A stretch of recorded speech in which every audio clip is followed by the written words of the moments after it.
ของ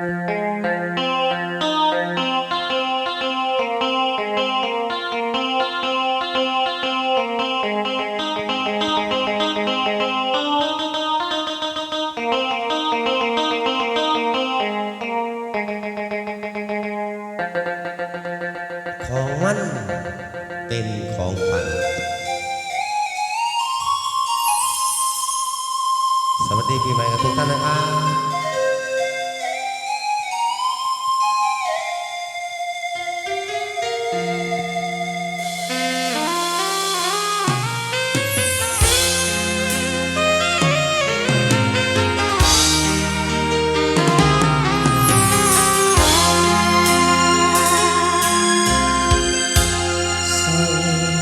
ทองเส้นนี้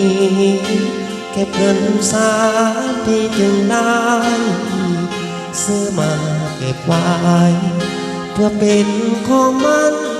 ผู้สาวโอ้คำสัญญา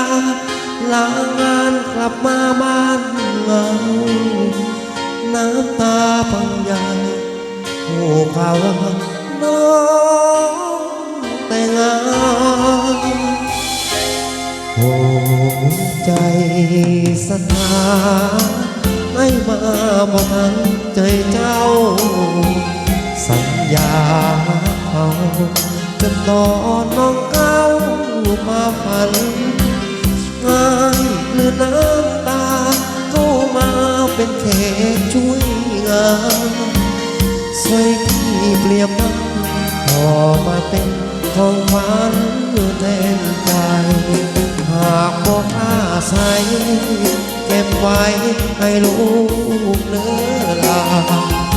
มันเขาใหญ่มาบอกว่าคุณลุงมอบให้เสียแล้วอย่าให้เสียความตั้งใจยิ้มรักของขวัญคนให้พอลาใจไปชั่วชีวิตสร้อยทองเส้นนี้บ่มีสิทธิ์เป็นของมันมอบเป็นของขวัญช่วยงานแล้วใช้สินี้กระเป๋า1 ใบกลับไปสู้งานอีกทีจากบ้านรวนนี้ให้บ่มีน้องยืนส่งทาง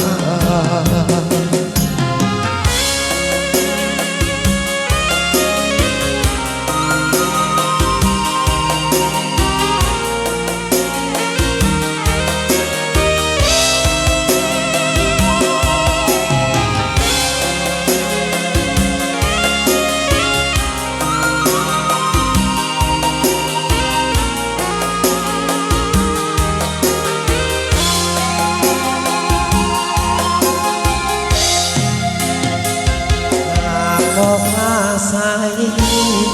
เก็บไว้ให้ลูกเนื้อปัดเขาใหญ่มาบอกว่าคุณลุงมอบให้เสียหักแล้ว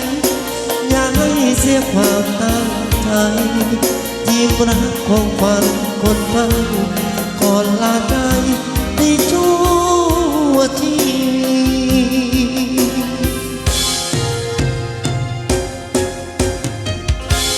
สร้อยทองเส้นนี้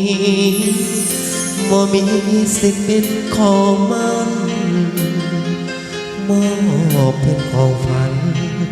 ในงานแล้วไอ้สินี้กระเป๋า1 ใบกลับไปสู้งาน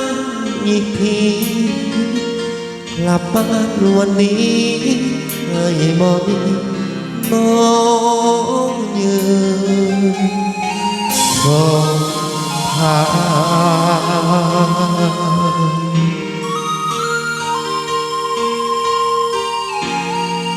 มาเป็นกองขวัญปีใหม่กันด้วยทุกท่านนะ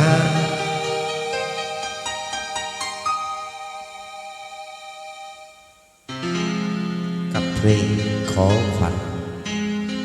ของมันเป็นของขวัญฮะ